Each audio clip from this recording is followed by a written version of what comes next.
I didn't start learning languages in kindergarten. I didn't grow up in a multilingual household either. But in the past couple of years, I've been learning two languages quite fast, I would say. Many who know me call me a language prodigy. I never really saw what they meant. Many have asked me, what's your secret?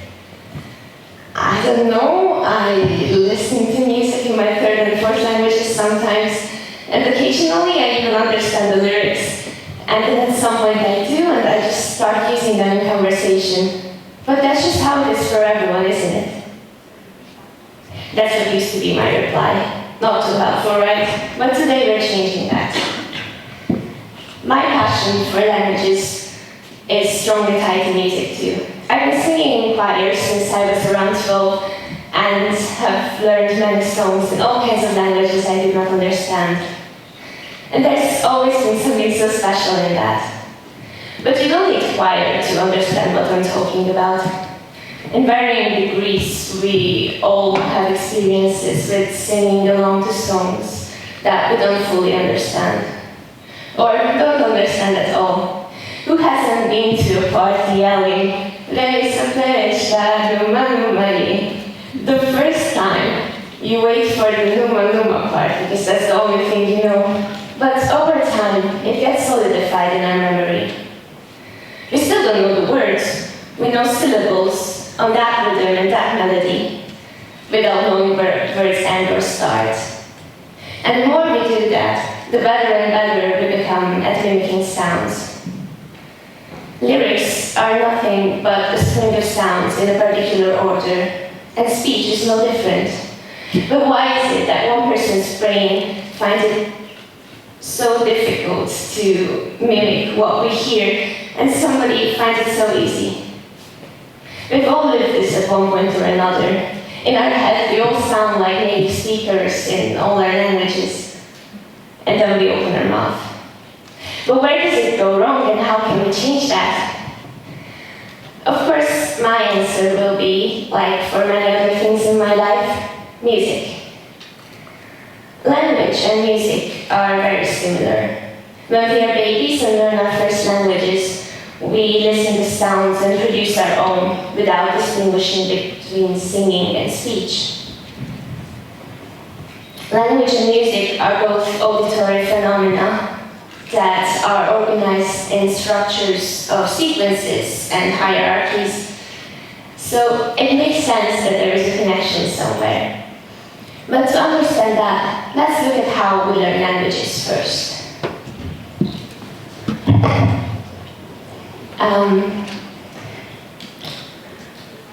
Let's think about it this way. Let's imagine that we all have the same opportunities for language learning. We have the motivation too. We have all those in common, yet some people will still be easier, faster language learners than others. We often say things like, I don't have a mathematics brain, but I have a language brain. So, what is a language brain, if you can call it that?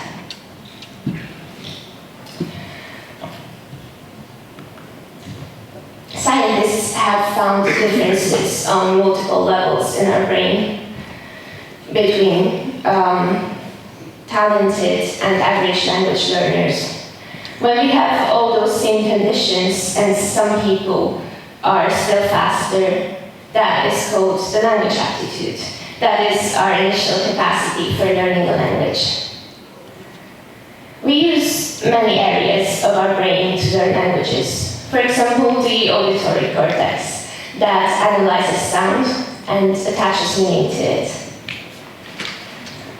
Nardigal and her colleagues found that those who had high language aptitude and dedicated their lives to study phonetics had higher volumes of gray and white matter in their auditory cortex.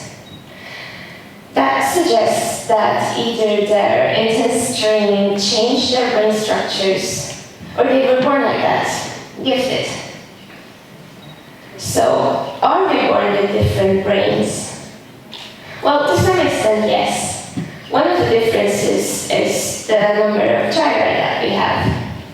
Gyri are those bumps on the brain that give it its folded shape.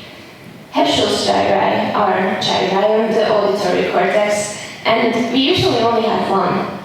But Sabrina Turker and her colleagues did an experiment, and they found that people with high language aptitude had multiple of these Herschel's gyri. So that means, since the number of these don't really change after we're born, that there is a strong genetic component to how easily we learn languages. But not everything is constant like that. Let's take brain activation, for example. Think about it this way. We have two groups of students working on a task, building the tallest possible tower from sheets of paper. One group of students, when you look at them, you can see that they are invested in the task. There is constant discussion, everyone is giving it all they got, trying to build a tower. The other group, well, they exchange a couple words and step away saying that they're done, just threw the thing together. If you had to guess, which group would you say built the taller tower? Well, today is your lucky day because whatever you answered, you're correct. Reiter and her colleagues found that high language aptitude was associated with both low and high activation. So how does that work? Well, they concluded that the nature of the tasks, of course, but also how long you've been practicing that skill changes how your brain works. For example, the more you practice, the less and less effort you will need to put in, and the lower the activation will be. So we can see that there is a genetic component to how easy we learn languages. There are also ways to make our brains be more efficient. Practice makes progress. We all know that. But what if we have something else that can help? I said it all started during choir rehearsal, but maybe it was in our living room, looking up German songs on YouTube. Found one catchy beat, rap song. That night I decided that I would go non-stop until I'll be able to rap that song. Now there is a small detail. I can't rap, especially not that fast. But parts of the lyrics stuck and entered my conversations. Have you ever thought about how much of your foreign language knowledge comes from songs? Or how much could, if it doesn't already?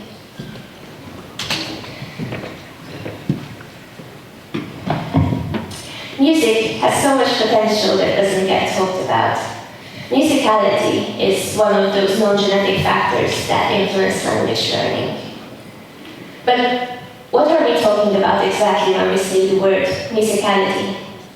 According to Heiler Gembris, it's a set of skills that allow us to experience music emotionally, to understand it intellectually, and to create it ourselves. What do you think is the most difficult thing to learn when you're learning the language?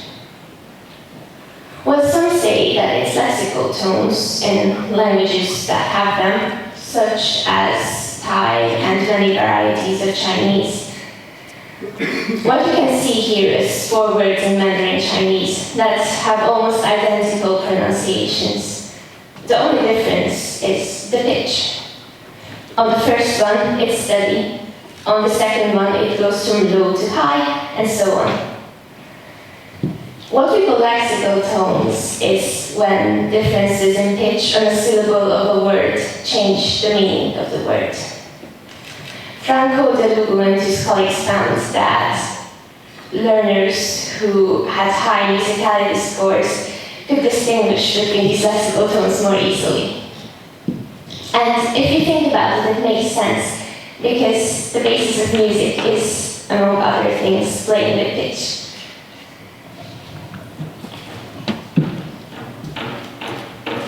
In the beginning, I mentioned our ability ability to mimic what we hear. I think it's safe to say that in this room, most of us have encountered okay, teach me something insert the most random language among friends. Speech imitation, how easily you can mimic what they say, is also linked to musicality. Franco Dalugu and his colleagues also did an experiment with participants who never tried to speak Arabic before, and they found that those who had high musicality scores were more intelligible in their speech, and they also improved more over time. You might ask me, do I really need to be a musician then? Because I don't think that's happening. My parents didn't force me to play the recorder when I was 5, and that's okay. Because I'm not talking about some other super talent that you need to have for learning languages. We all have songs stuck in our heads sometimes.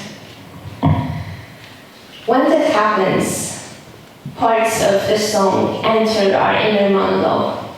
Even if we don't sing it aloud, we sub-vocally repeat what we hear.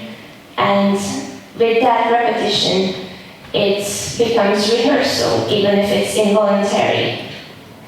When we rehearse words of a song, it's much more efficient than just memorizing vocabulary from a piece of paper, and that is with the use of rhythm, melody, and rhyme. Another way songs help is context. In the beginning, I mentioned that speech is a string of sounds in a particular order. Well, many experts say that speech is a string of formulas, phrases that you've learned. So when you speak, you use phrases from songs which help you put things into context, and it leads you to sounding more fluent overall.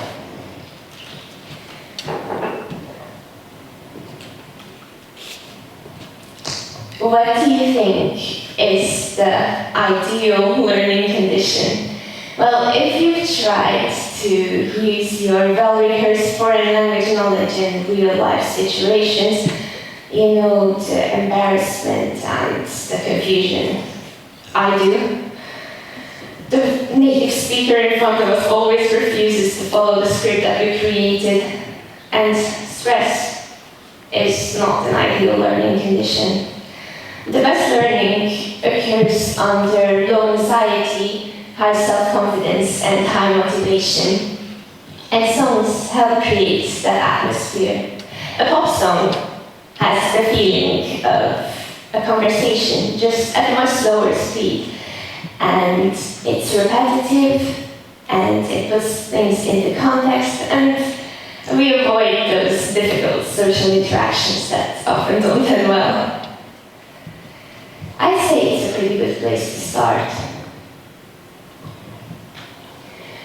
We can see that there is a genetic component to how easily we learn languages, and that is our toolbox that we start our journey with. You can grow that toolbox with musical training, even if you weren't born with outstanding musical abilities. But even if that's completely not your thing, consuming music from the country whose language you're learning can help you greatly on that journey. And I've only met one person in my life who doesn't like music. So when you go home today, what's stopping you from finding just one artist that you like?